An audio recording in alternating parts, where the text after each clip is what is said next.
उसी के आगे नेक्स्ट लेक्चर, जिसमें हम कुछ दर का नियम बताएंगे। दर क्या है, वो अपक्रिया का दर है। तो अपक्रिया की दर के बारे में हमने तो जान लिया था कि अपक्रिया की दर क्या होती है, उनमें परिवर्तन होने वाले या फिर उनके प्रभावित करने वाले कारकों के बारे में जान लिए थे। कुछ क्वेश्चन लगाकर हम जान लिए थे विलुप्त होने की दर या निर्माण की दर क्या होती है, अपक्रिया की दर, उन सब के बारे में हमने अच्छी तरह से अध्ययन कर लिया है।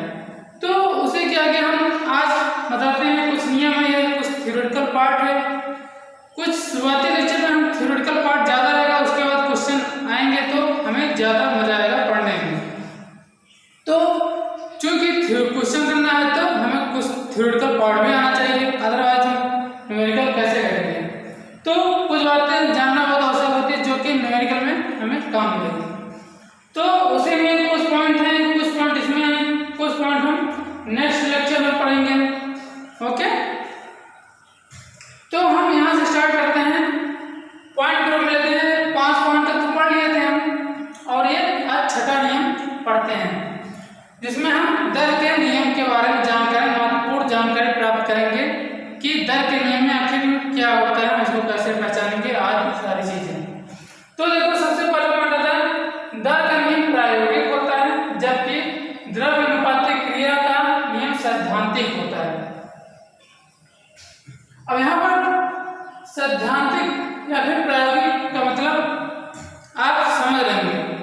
आज जैसे यूक्लिड नियम आता है क्लास 11 में ही, द्रव्यानुपातिक क्रिया नियम के बारे में आप अच्छी तरह समझ सकते हैं। और उसी प्रकार ये जो प्रायोगिक होता है, जैसे जंगल में आग लग जाना या फिर और कई चीजें, मतलब जिसे हम प्रैक्टिकल रूप से कर सकते हैं, तो दर का नियम प्रैक्टिकल होता है, प्रायोगिक होता है।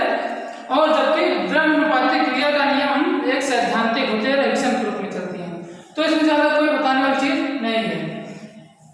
उसी प्रकार हम देखते हैं एक पद में पूर्ण होने वाली अपक्रिया के लिए दर का नियम और द्रव्यानुपातिक क्रिया का नियम समान हो सकता है कि एक स्टेप में जो पूर्ण होने वाली रिएक्शन होती है उसके लिए अपक्रिया की दर एवं द्रव्यानुपातिक क्रिया जो होती है इसके लिए क्रिया द्रव्यानुपातिक क्रिया का नियम या फिर दर का नियम समान हो सकता है किसी एक स्टेप में होने वाली अपक्रिया के लिए।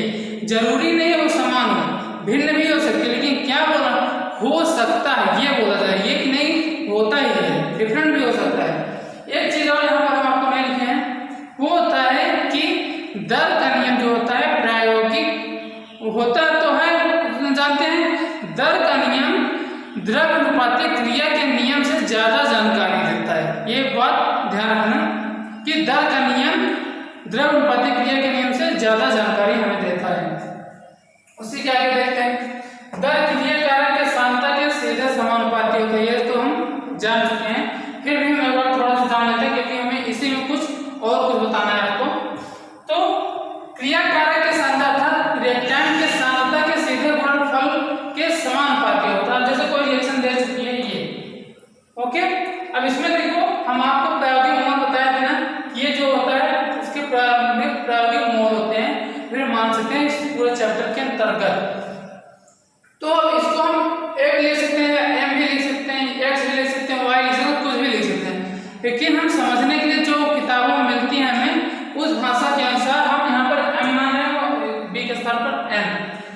चूंकि ये द्रव्यानुपातिक क्रिया कारक सांद्रता के गुणनफल के समानुपाती होता है, तो R is proportional to A active mass A की पावर m, और यहाँ पर ये दर्शा रही है, आगे बता रहे हैं, फिर एक्टिव मास b की पावर n।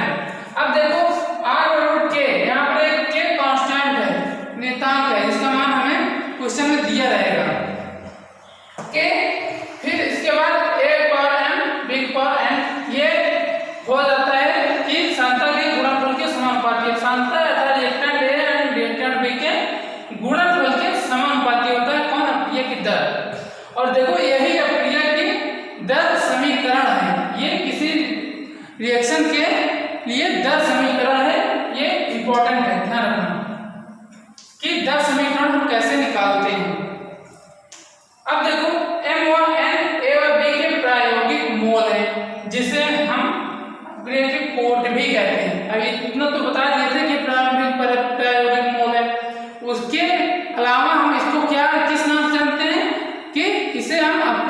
कोड के नाम से भी हम जानते हैं, जिसे एम व एन से प्रदर्शित हम यहाँ पर कर रहे हैं। उसी के आगे हम देखते हैं कि अगले पार्ट में यदि कोई क्रिया प्रायोगिक क्रिया दे रखी है। इस पूरे सिलेबस के अंदर जब हम दर समीकरण से संबंधित क्वेश्चन करेंगे तो उसमें कहीं न कहीं आपको हिंट दिया रहेगा कि यह क्रिया प्रायोगिक है कि नहीं है, तो हम उसी अनुसार क्वेश्चन को सॉल्व करेंगे। तो इसमें क्या बोल रहा है कि प्रायोगिक क्रिया दे रखी है, तो यहाँ पर ये प्रायोगिक क्रिया यहाँ पर ये बोला जा रहा है कि ये एक प्रकार की प्रायोगिक क्रिया है। प्रायोगिक तो समझ गए हैं ना अच्छे से कि मतलब लकड़ी में आग लग जाए, फिर भौतिक परिवर्तन जो होते हैं, मतलब जो अपने स्वतः कृत्यों के द्वारा कर सकते हैं कि मतलब या फिर जैसे लोहे में जंग लग जाना, ये सब प्रायोगिक होती है, कोई सैद्धांतिक नहीं होती। ये सब इतना तो समझ रहे हैं ना प्रायोगिक क्या होता है। लकड़ी में सॉरी लोहे में जंग लग जाना और जंगल में आग लग जाना, ये सब एक प्रायोगिक क्रिया है। तो हम उसी अनुसार देखते हैं कि प्रायोगिक रिएक्शन दे चुकी है, तो इसका दर समीकरण हम क्या लिखेंगे कि a की पावर 2 यहाँ पर प्रायोगिक मोल अर्थात m के रूप में दर्शा सकते हैं इसको, जो कि अपने कोड ही दर्शा रहा है। ये a के स्थान m के स्थान पर 2, n के स्थान पर 1, तो दर समीकरण इसका क्या होगा इस रिएक्शन का दर समीकरण इसका k इनटू दर समीकरण रिएक्टेंट के गुणनफल के समानुपाती हो रहा है। दर समीकरण लिखने में कोई प्रॉब्लम नहीं होनी चाहिए। ओके, फिर हम आगे देखते हैं। यदि किसी क्रिया का दर समीकरण दे रखा है, अर्थात दर समीकरण दे रखा है तो प्रायोगिक होगा, क्योंकि प्रायोगिक रिएक्शन का ही दर समीकरण लिखा जाता है। वही बात इस लाइन में लिखी गई है कि किसी क्रिया का दर समीकरण दे रखा है तो वह प्रायोगिक होगा तथा सीधे ही m व n को दर्शा सकता है। अब यहाँ पर देखिए कि दर समीकरण दिया गया है, दर समीकरण दिया गया है अर्थात वो प्रायोगिक होगा। प्रायोगिक दिया गया है अर्थात हम उसके सीधे m व n को दर्शा सकते हैं। m व n क्या है, क्रिया की कोटि है। समझ में आ रहा है ना, ठीक है। तो m व n को ये दर्शा दिया, यहाँ पर m के स्थान पर 2, n के स्थान पर 1। ओके, ये डिफरेंट भी हो सकता है, यहाँ पर 1 हो सकता है, यहाँ पर 2 हो सकता है। ये नहीं कि हम 2 1 लिख रहे हैं तो केवल यही होगा, नहीं, ऐसा नहीं है। उसी प्रकार हम आगे के पॉइंट देखते हैं। फिर यदि किसी क्रियाविधि जनक है, अर्थात एक मेन रिएक्शन कोई दी रहती है, तो उसमें से जब अगर डिफरेंट रिएक्शन बांटी जाए, जैसे हम आपको बता दें जैसे ये एक जनक क्रिया है, यानी कि जहां से इन रिएक्शन की उत्पत्ति हो रही है, इन्हीं से निकाली जा रही है। पहले इसके बारे में जान लेते हैं क्या होती है। यदि किसी क्रियाविधि जनक है तो उसका धीमापन दर निर्धारक होगा। अब किसी क्वेश्चन में दे दिया, मान लीजिए ये क्वेश्चन है ना, ये क्वेश्चन मान लीजिए ओके, ये क्वेश्चन मान लेते हैं जिसमें ये जनक मतलब मेन रिएक्शन है, इसमें a + 2b + c arrow d + e ये हमें दिया गया है, जो कि ये जनक रिएक्शन है। Okay, main reaction. तो इसमें दो प्रकार की रिएक्शन हमें दी जा रही है। एक पहले स्टेप में दी जा रही है a + 2b एरो d, जबकि दूसरे स्टेप में b + c एरो e। अब इसमें भी हमें क्या दे रहे हैं, स्टेप फर्स्ट जो है वो फास्ट रिएक्शन कर रही है, जबकि स्टेप सेकंड वाली रिएक्शन जो है वो स्लो रिएक्शन कर रही है। तो हम इसमें अब किसको मानेंगे, किसको मान करके हम क्वेश्चन को सॉल्व करेंगे।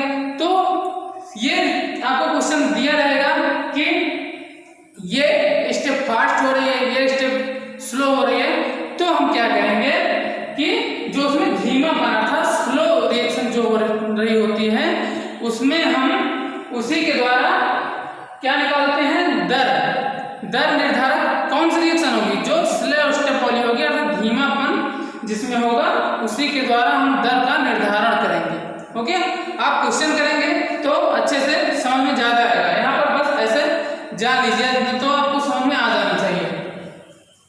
और देखो, दर समीकरण में सभी क्रियाकारक उपस्थित हों कोई जरूरी नहीं है। ये छदम क्रियाकारक एक होता है, वो जब आएगा यहाँ पर बता रहे हैं, कुछ नेक्स्ट लेक्चर में बताएंगे, क्वेश्चन करें बता करके, तो आपको ज्यादा बेटर समझ में आएगा। यहाँ पर समझ लीजिए कि दर समीकरण में सभी क्रियाकारक, जैसे कोई दर समीकरण आपको दे रखा है, मान लीजिए ये है या फिर ये है ना,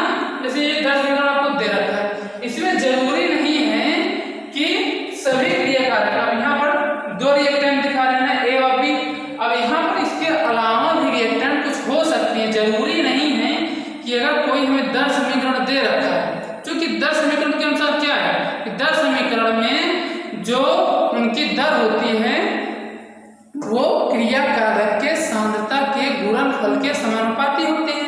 अब चूंकि अब यहाँ पर दर समीकरण हमें दिया तो है, लेकिन हम ये नहीं मान लेंगे कि इसमें सभी क्रियाकारक उपस्थित हैं, उसमें कुछ अपशब्द भी हो सकते हैं जिसको हमें ज्ञात करना होगा। ओके, वो छद्म क्रियाकारक कहलाते हैं। ओके, छद्म क्रियाकारक क्या होते हैं, बार बार नाम लेना इसको बता दे रहे हैं। छद्म क्रियाकारक वे होते हैं जो कि मेन रिएक्शन में उपस्थित होते हैं। ओके, देखो वह क्रियाकारक जो धीमे पद में उपस्थित हो लेकिन मुख्य पद में ना हो। सॉरी, आपको गलत शब्द है, ये बोल रहा है कि वह क्रियाकारक जो धीमे पद में उपस्थित हो। अब यहाँ पर B + C एरो E है, इसमें तो नहीं दिखाई दे रहा है, इसमें तो सब है, इसमें तो आपको नहीं समझ आएगा, लेकिन आगे आपको चलो बताएंगे। मतलब बस आप इतना समझ लीजिए कि वह क्रियाकारक जो धीमे पद में उपस्थित हो। अब धीमे पद में ये हो गया, धीमे पद में उपस्थित हो लेकिन मुख्य पद में उपस्थित नहीं हो। मतलब एक ऐसा रिएक्टेंट जो कि इसमें तो स्लो स्टेप में वो शो कर रहा है, अपना इंडिकेशन दिखा रहा है, लेकिन वो जनक वाली अभिक्रिया में उसकी उपस्थिति है ही नहीं। तो उसको हम क्या करेंगे, उस जो क्रियाकारक होता है जो इसमें एक एक्स्ट्रा क्रियाकारक आपको दिख रहा है, उसी को हम ज्ञात करेंगे, जिसको हम छद्म क्रियाकारक बोलते हैं। ओके, एक बात और, यदि क्रियाकारक धीमे पद में छद्म क्रियाकारक उपस्थित हो तो अन्य किसी पद का उपयोग करके उसे परिवर्तित करेंगे। ये तो आपको बता दिया कि हम जब इसमें छद्म क्रियाकारक ज्ञात करेंगे। अब जैसे मान लेते हैं यहाँ पर C नहीं था, मान लीजिए हम यहाँ पर C देंगे ही नहीं, आपको यहाँ पर हम C गायब कर देते हैं। ओके, अब देखो स्लो स्टेप में हमें C दिख रहा है, ये छद्म क्रियाकारक होता है कि देखो स्लो स्टेप में छद्म क्रियाकारक अर्थात C रिएक्टेंट C इसमें जो दिख रहा है, जबकि मेन रिएक्शन जो कि उसमें नहीं होता है, तो इसी को हम छद्म क्रियाकारक बोलते हैं। अब इसी की सहायता से हम इसको दूसरे स्टेप की सहायता से हम इसका ज्ञात करते हैं। ओके, लेकिन यहाँ पर इसको लिख लेना, ठीक है, इतना तो समझ में आ गया।